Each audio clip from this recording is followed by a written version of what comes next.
konec videa.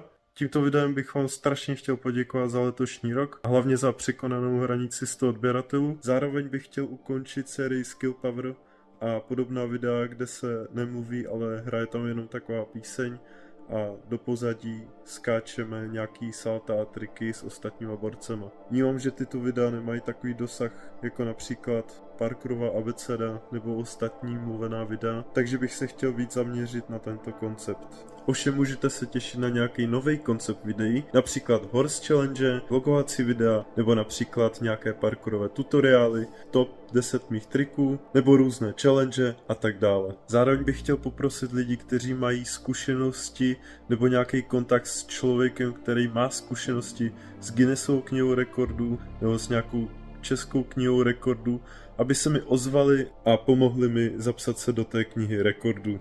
A na závěr ještě jednou vám chci moc všem poděkovat za letošní rok, za velikou podporu, co mi dáváte formou lajků, komentářů a hlavně odběru. Chci vám popřát hodně štěstí, zdraví, lásky, síly a chuti do života. Mějte se pěkně a uvidíme se v roce 2026.